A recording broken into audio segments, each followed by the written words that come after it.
One of the first things people notice about you is your smile.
Hey everybody, and welcome to Now Loading, coming to you live from the Ustream Studios in Hollywood, California. I'm Will. I'm Shane. And each week we're going to be bringing you the latest gaming news, videos, and interviews from those within the industry. And I'll be live with you in the stream and on the chat to take your questions for our guest this week. Our guest this week is Brian Belowski from GamerCon, and I don't know where to go from here. I already forgot. Well, I think maybe we say hello to Brian, and we're also joined by Richard. So yeah, guys, we'll be back with you in just a minute, but first we're going to take a look at our gaming video of the week.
it's me, Mario.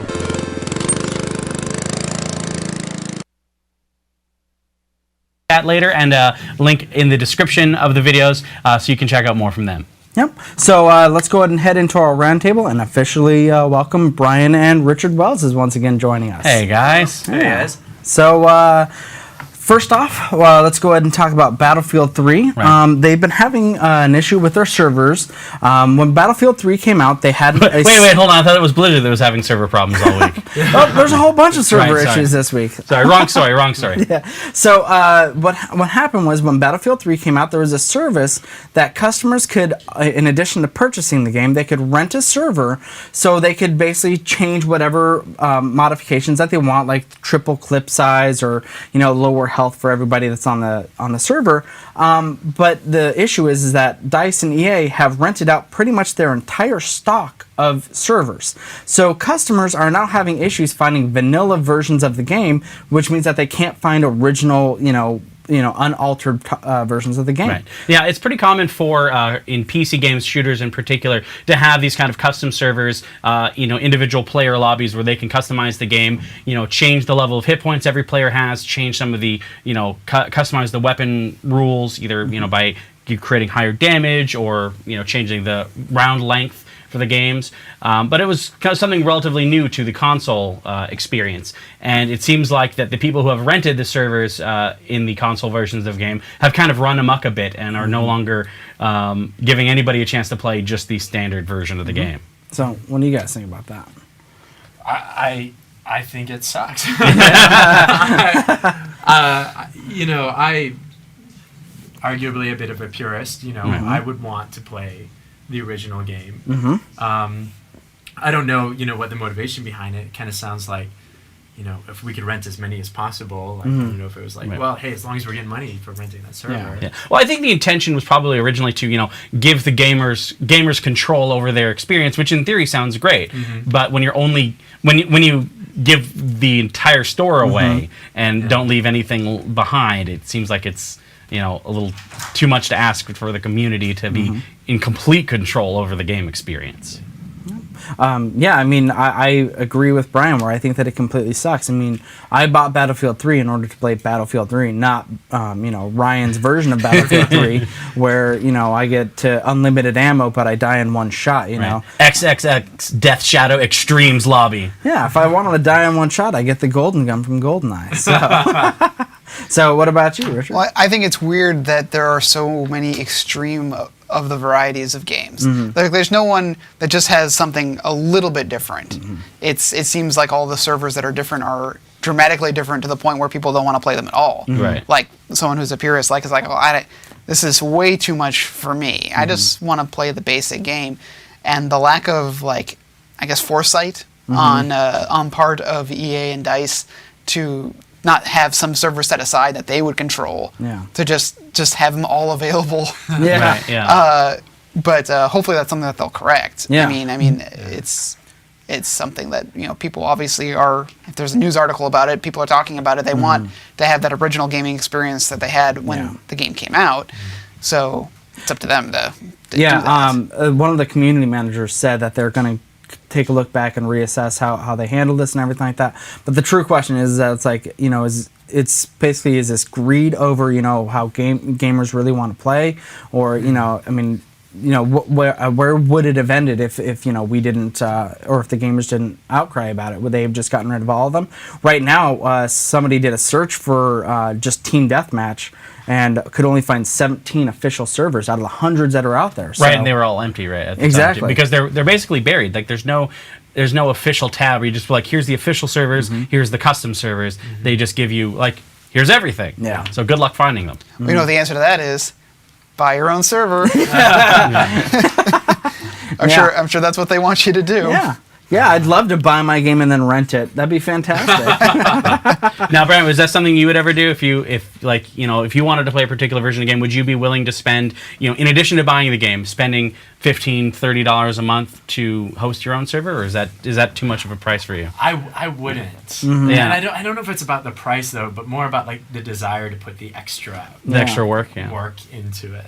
Yeah, and I think I think most people are probably in your camp where it's just like that's an unreasonable expectation to ask of us. Yeah. But it seems like that's pretty much what they're asking for right now. Yeah, I just move on to another game. That's what I would do. Yeah. Something that I could play on an original server. Right, yeah, I don't have to worry about any of that with Modern Warfare 3. Exactly. Just a lot of other problems. Exactly. Yeah. So. All right. So our next story this week is we're going to be talking about Diablo 3, but not the story about Diablo 3 that you're probably thinking, which is that it didn't work for the first day. But the day before that, which was a game seller in Australia and other nations, is currently going through some financial troubles and is basically in the process of starting bankruptcy. And they announced that they would not be carrying Diablo 3 at launch, and they would would not be honoring any of the pre-orders that they had offered. But they also said that they would not be giving any refunds on the pre-orders that they had taken, which basically said that you're at the bottom of the line from creditors that are looking for refunds because they've got to pay back other investors and stuff first in the bankruptcy process. So pretty much any gamer who had bought a pre-order through them was left out in the cold. Thankfully, Blizzard came in at the last second and said, hey, if you buy the game from us, fax us a copy of your receipt, and we will honor your pre-order of the game. Yeah, first off, what a dick move by Game. Like, seriously. How do you do that? Just be like, thanks for your money. Yeah. So, I mean, if I lived in any of those countries, I would certainly be, I'm never going to give you a dime of my money ever again. Especially with Amazon and all that. You can just buy it online. I mean, I'm not sure how it works in, Australia, but... you just pay like an extra $40. Oh, that's all. Australian games are like the exchange rate, I don't know what the deal is, but they've been getting the shaft for years. And then, good on Blizzard for, granted, they caught a lot of heat for the servers, which I'm sure that they kind of expected, and they kind of... I know somebody was probably like, "Oh, this is how we can save face," and so I got to say, good job on them for saving the day, pretty much. So, kudos to Blizzard.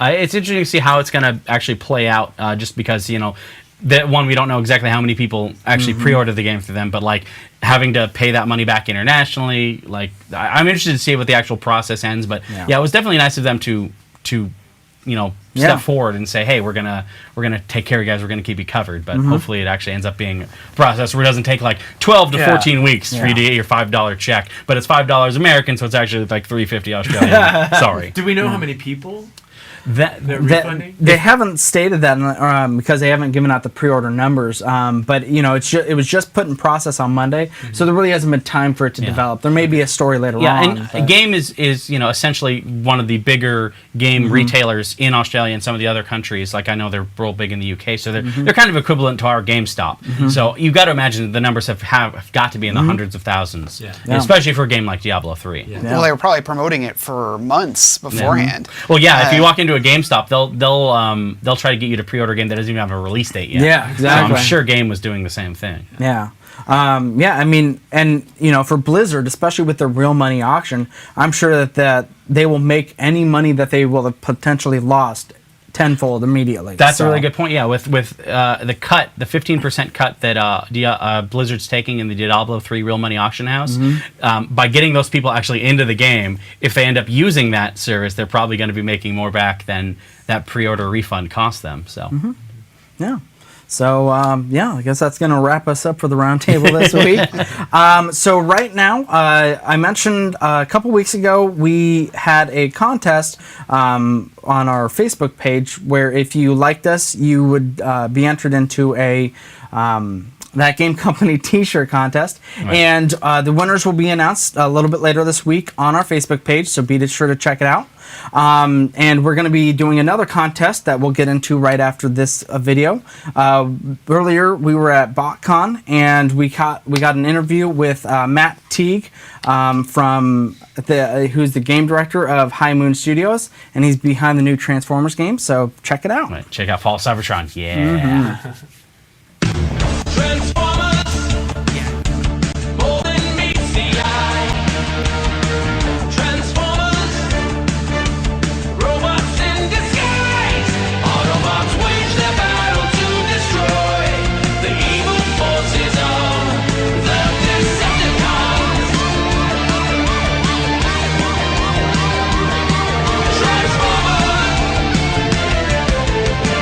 Transformers. I'm the game director at High Moon Studios, and so the game we're talking about is Transformers: Fall of Cybertron. Reaction here at BotCon has been amazing, and I think that's because these are the hardest of the hardcore Transformers fans, and this game does a really good job of hitting that nostalgia quotient that people have kind of really been hungry for in video games. At the same time, there's lots of gamers here who really understand, what makes a good game, and so when they see it and they see how each character is a really unique and different playable experience, they just can't help but get super excited. This time around, Grimlock would be it, right? If I pointed to one thing where I said, we looked at, he's such a great fit for the game from both a big-time fan point of view, like he's a cool character, and he's got a lot of interesting history, but then also from a gameplay point of view, he's just a really unique gameplay style. What we show and how you play him is very different than every other character. And then he's this great character that kind of is in some ways a little bigger than even Transformers, because he's so interesting that people who wouldn't even call him Transformers fans are actually very interested to see what he's all about, And I think he's that guy who's going to actually bring in people who would say, I'm not a Transformers fan. I think Grimlock's going to be the vehicle by which they actually come into the game. We haven't revealed everything about the game yet, right? Okay. There's a couple things I'm not quite ready to talk about. Sure. There's a big story, and we definitely really improved, not just on the quality of the story, but like the execution of that story. There are more interactive sequences than movies in a lot of places, which I'm really personally very happy with. The single-player experience, you're kind of playing as both Autobots and Decepticons, and you're seeing all these different characters and their perspectives on what's happening to their home planet dying is I think, really engaging. And then we do have competitive multiplayer. We haven't shared any real details about that other than crazy character customization. It is awesome. Everybody who's a big Transformers fan, hours in the menus, not even playing the game, just in the menus, building Transformers. Very Super nice. cool. So being a G1 fan, who is your favorite Transformer? Oh, Grimlock, for sure. Grimlock and Starscream are my two favorites. Maybe they bounce back and forth. Grimlock, from just everything about who he is, I find really interesting. And we've done some really neat things with the story with him. I treated him as a guy who is an Autobot. He's a good guy, through and through. But he does not always agree with Optimus, and there's some real serious tension between the two of those characters in the story, and I'm very excited about that. And then Starscream, just the guy who always wants to be in charge, is just fascinating to me, for a lot of reasons, and so I just really enjoy his character. Nice. Very nice. Excellent.